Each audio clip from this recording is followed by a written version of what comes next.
100% the best video ever. This is great. We got 25 minutes. We got to go.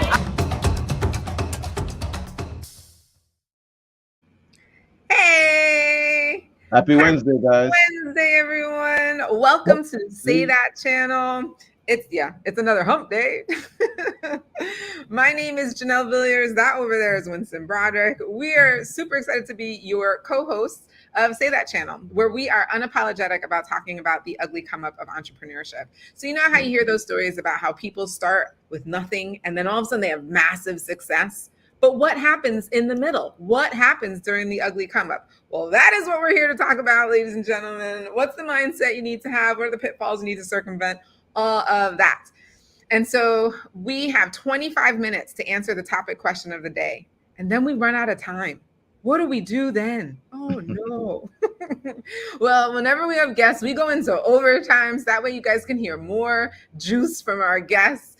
Just become a Patreon member of ours. There's a link there. It's also in the description box below. And so run over to overtime. You'll also get access to all of the recordings from our other guests as well. So you get access to a lot of different things. And so we're really, really excited because this is another Wednesday. It's going to be a great, great time. But before we get into our topic of the day, so you guys, have you ever had the dream of writing a book?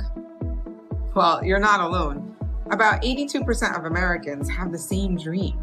But how do you get started? What's the next steps? It seems like it's really hard. Well, I'm inviting you to my free masterclass on July 15th at 7 p.m., where I'm showing you my end-to-end strategy on how to write, edit, and self-publish your book. You do have a story inside of you, and I'm here to help you get it out of your head and onto paper, so that way you can truly impact the people that you've been called to.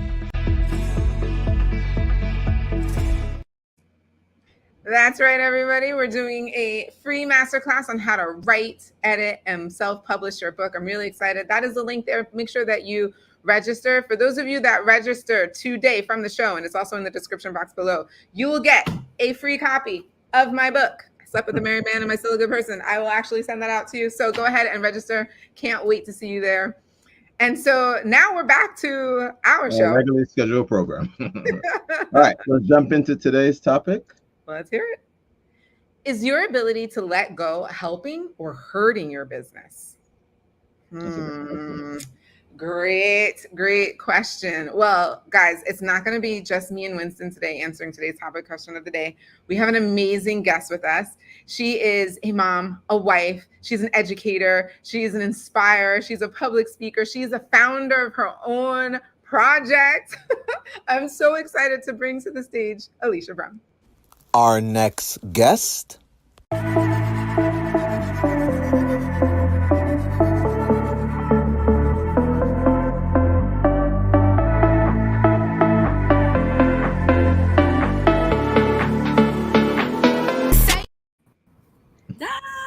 she is. Oh, we're so excited to have you. Thank you. Thank you for having me. Welcome in. So, for those people who are meeting you for the first time, tell us a little bit about how you got involved with your nonprofit, Project Run Madera, how you got started, why you decided to found it, a little bit about that backstory.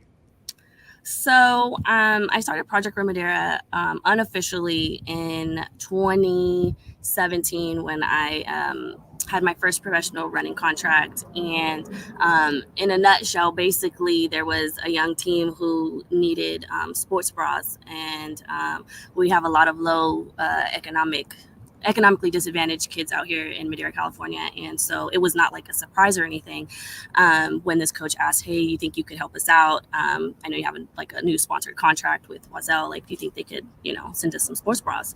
And so I was like, yeah, let me check it out, because they're super high up on helping those who need help. And so I reached out and literally that same day got a message yeah, send me the sizes. And I was just like, oh, wow. It's that simple? No. And so kind of from there, it kind of was I wonder if I could do this for more teams that need this, because I know they're not the only team that needs this.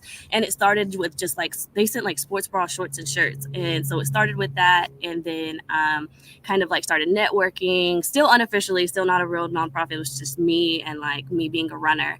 And it just kind of little by little grew and grew and grew until 2020. And I was always like that kid growing up that didn't have. So for me, it was just like a natural like link. Like it was like the door opened for it, and it was like a perfect fit for me because I always had to have help, especially like with running shoes. Like my coaches bought my shoes for me.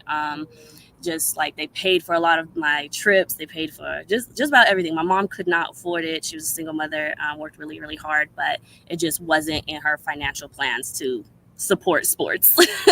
And with 2 kids, it was, very difficult when running shoes are like $100+ good running shoes anyways, right? So my coaches, community members, family members, they kind of helped. And so in 2020, I kind of just thought, what if I could do this like on a really grand scale and help out a few high schools and a few middle schools, and had my first big event, still unofficially. And then after that event, I was like, you know what, like I'm gonna stop playing around. And I just said, it was just kind of like God was like really showing me like if you ask, you're gonna receive. And it was like anytime I was like, okay, I want to serve 3 or 4 schools, then it was like, okay, I'm going to serve 4 or 5. Then, and when I would ask, when I would pray on that, like I would get that. One way, shape, or form, like a door would open, a network would happen, and like we'd be able to like provide that. And so putting it together, like I didn't even study. I read a book and then looked up a few YouTube things, was like, how do I start a nonprofit, like nonprofits for dummies and stuff like that. And just kind of put it together, put a team together, and, went from there. So. Wow. I love that. I love that. It's like full circle for you. You're literally paying it forward for people who had a similar experience to the one that you had. That's amazing. Yeah, definitely. Oh, well, so now here you are running your own organization. I almost said running your own inspiration because I was reading Michelle's comment. It is inspirational. So now that you are running your own organization, you've probably learned that running a nonprofit, even though they say nonprofit, is still like a business. There's still many aspects of it that are a business, like not like a business. Not like is. Very much. So talk to us a little bit about your thoughts to this question. Is your ability to let go helping or hurting your business? What's your take? Yeah, I'm like, let me get comfortable because man, that's a tough question. So like me personally, I've always been a go-getter. Let's start there. Like I've always been like, if I want it, like I'm gonna work hard, I'm gonna go get it. And that's just kind of always been my mentality since I was like a little girl, just seeing that like we don't have much, nobody's coming to save you. If you want something, you're gonna work for it and you're gonna go get it. And such was the same thing with my nonprofit. And for a very long time, let me word this correctly. I don't want to like step on toes or anything, but I want to be 100% when I say like, when I started the business, it started with just me. Like I'm reaching out, I'm doing the networking, I'm making the phone calls, everything was like everything that I could do. And that was okay. Even with my team behind me, they knew I was going to do it. So I just did it. And that's my personality. Like, I know I'm going to get the job done. So I have a hard time sometimes asking for help. And like, I realized that like with this business, my good friend and brother, B. Ritchie, he was just on a podcast not too long ago, and he's the owner of More Gyms, More Wins. We're doing a collaboration with for our track clinic and podcast. And he said, entrepreneurship, he said it exposes you. And I was like, dang, that's the truth. Because man, like I have never like my ability to let go, and that sun just kind of crept right on in. My ability to like let go never really I don't think I really noticed it until like it started making me go under like in my business. Like it started stressing me out because I'm one person and I'm trying to do all these things. I'm trying to make these calls, I'm trying to do the posters, I'm trying to, network, I'm trying to solidify the gear, like I'm trying to like do all of these things. And then on top of that, like, be a mom, I'm a teacher as well. Like everything, all the other things, like, and it was really like taking me under. And so I had to start being vocal, like within the nonprofit, and, telling the team members like, hey, like, I literally did all of these things for this event, and I'm drowning, and that's hard for me. Like, that's really hard for me to be like, hey, can you help me with this? Because I'm the person that's just like, I'm gonna do it myself, because I know I can get it done. I know I can get it done right now. Like, if I want something done right now, I want it done right now. And it's just the way I move, and I'm really bad with that. Like, but as I've been growing in the business, I have been learning to delegate. That's my word of the year, is delegate, and the team knows it. So I've been like, okay, like making, lists for them, like, hey, this is your list, this is my list, this is your list, like, and then we'll come back at this meeting and I'm checking to see if you got your list done. And, sometimes the things are not done, and so I still will like overstep what I already said I'm not going to do, and I'll still do it. And I have to like check myself and be like, let them do it. Like, but it's so hard, because when things don't work out, that's my name on the line. And I think that's where the hard part is. I think it's a balance. You have to find that balance in business, where it's like, you do what you need to do, and you have to let your team members help you out, and you have to let them do, because you're one person, and you start to stress out, and you start to, go crazy, and nobody wants that. So No. Yeah, it's been a learning process, though. It's definitely been a learning process. I think it's something that like carries over like into personal life too. Like, I'm the same way in personal life that I am within my business, right? Like, relationships and all, like my spouse will be like, why didn't you just ask me to do that? And I'm like, why do I have to ask? Like, and I feel like that in the business too. Like, why do I have to ask? But if I don't, they don't know. And I guess I just like assume, like, my business partners are going to know, like, I need you to do these things. And I guess, they say about assuming, it makes an ASS of you and me. So, and it's like, no hard feelings. I have great team members, and, without them, like, I wouldn't get anything done. But it's planning definitely is key. Man, planning is so key. And I think even with planning, like, I'll sit there and be like, okay, I'm going to plan this out. Again, I am going to plan this out, not like, like, let me make a meeting so we can plan this out, right? Like, I go with the I, and it's just like, it is so difficult. Like it's kind of like unraveling yourself so that you can rebuild yourself to be better for your business, better for those you're serving in your business. And that's like part of what I'm learning to do right now. That's so cool. There's so many things that you've said. Congratulations for identifying what was going on. The other thing that I wanted to really make sure that's crystal clear, when you said like you recognize that you were trying to do everything and try to like control everything, and the business started to go bad. What do you mean by like? What did you mean by that? What does going bad look like? It's just like, for me personally, I shut down. Like, when I'm overloaded, I shut down. And I can't shut down when I'm running a business, a nonprofit organization. Like, there's kids that literally are counting on receiving things from us. And so for me, when I'm overloaded, I won't even tell people I shut down. I'm just not going to answer the text. I'm like, can't make it to the meeting. Like, meeting's canceled, or no meeting today. Like, and that's probably the first time my team members will probably hear that, because I've done that a few times where it's like, I'm just like, I can't. I'm so frustrated. I'm so irritated. I'm so emotionally drained from trying to do everything that I shut down. And I can't afford to do that. And so in order for me to not do that, I have to learn to communicate. I think part of delegation is communication, right? I don't communicate, they're not gonna know. And that's one of those, like, nobody's a mind reader. But I always assume, like, don't you know I need you to do that? Like, no, they don't, Alisha. And so, We means your team, absolutely.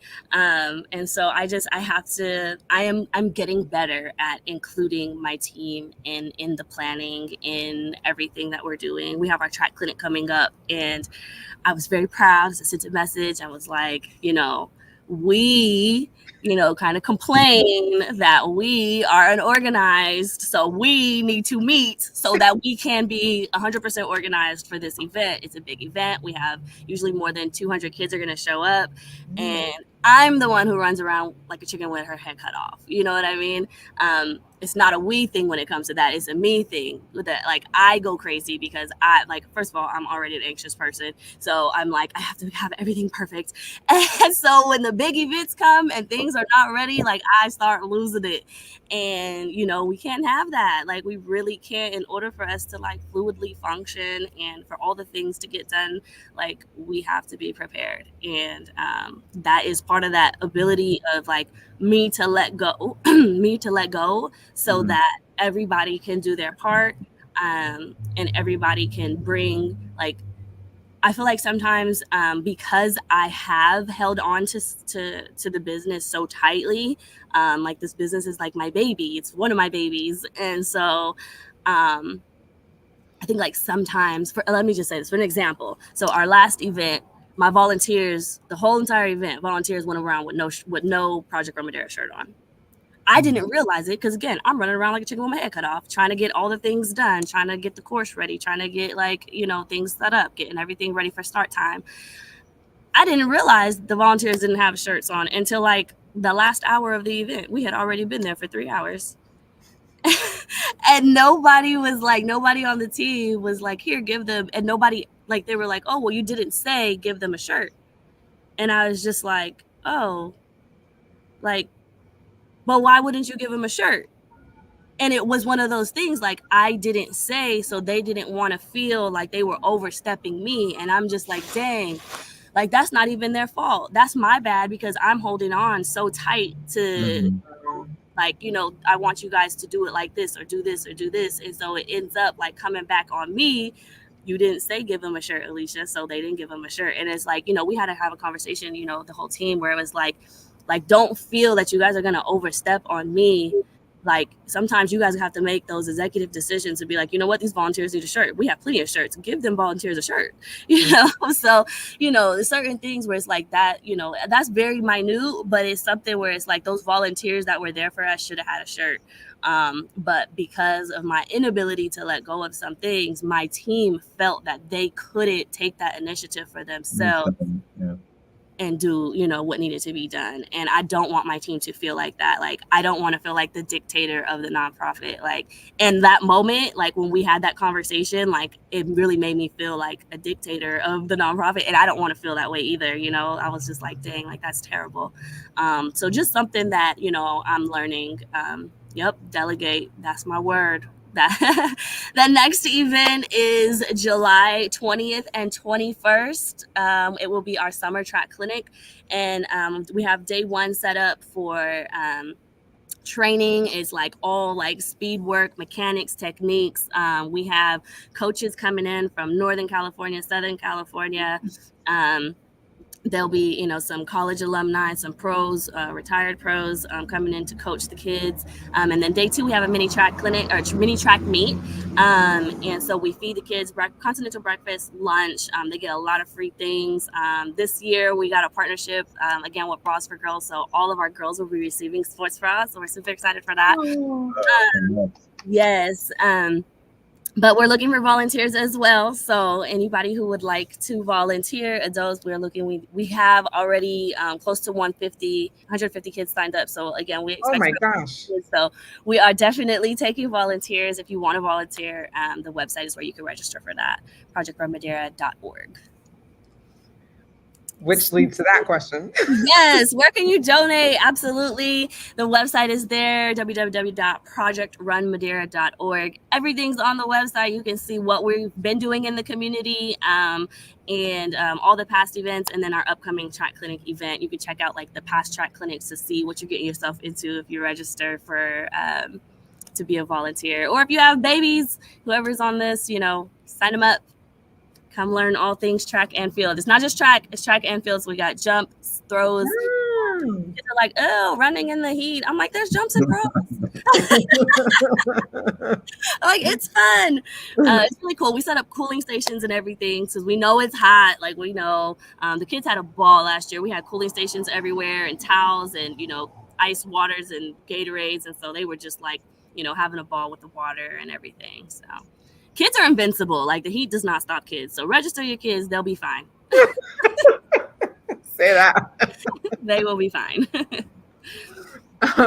One of the things that I thought was really interesting that you mentioned as well was the part when you were like, and I find that I'm showing up like this also in like my personal relationships. And there's this saying that one of our mentors used to say, which was, wherever you go, there you are. And when you said that, I was like, well, wherever she goes, there she is, right? Like, that's the truth. That is the truth. Yeah, that's definitely something like I'm working on as a person. Because again, for so long, it's just like, I've heard it's a response to, people letting you down so much in your life that you've learned to count on yourself and yourself alone. And so it's just something that like, I think it's just been instilled in me. Like, you count on you, whether they do their part or not, it's got to get done. And so to an extent, yes, but sometimes if you're gripping onto something too tight, suffocated. I'm actually happy you brought that up.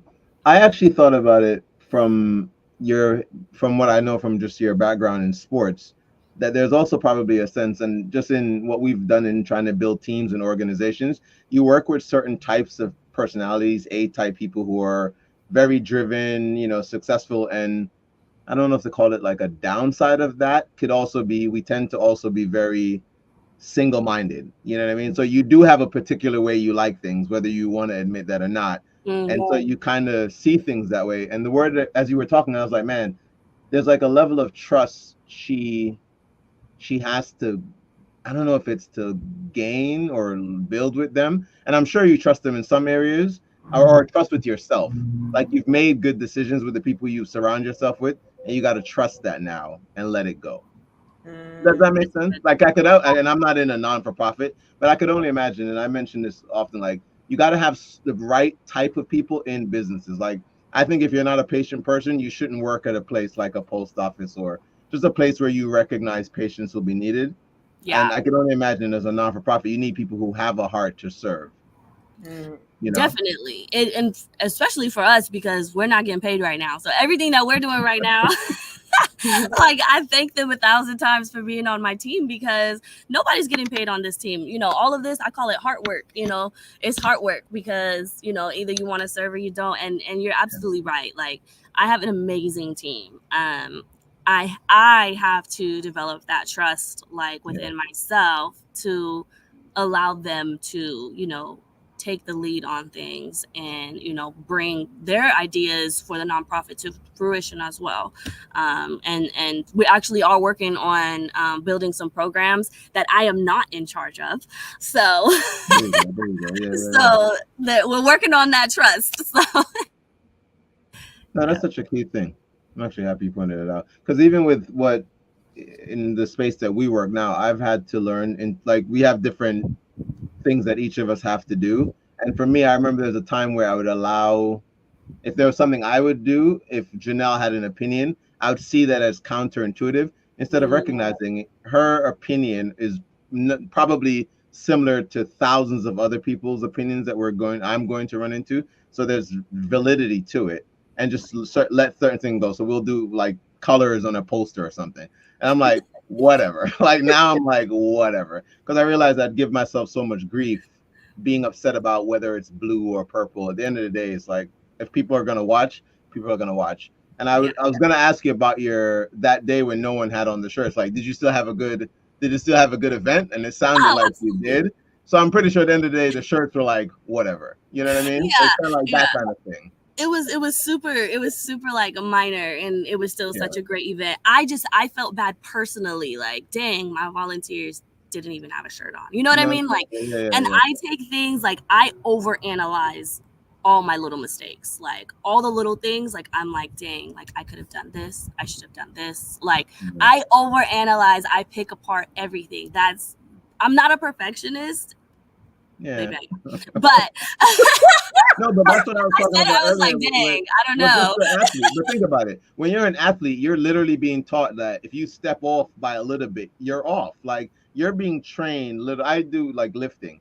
If a lift isn't loaded a certain way and I'm missing my lifts, it's because I miscued or certain things. So a part of my brain does look for little nuances, things like that. I'm sure you're. Yeah, and that's just it. I'm super like critical of things. Oh, is that our timer? Is that Harry Potter? It is. For those who are first timers on the show, I am a fan of Harry Potter.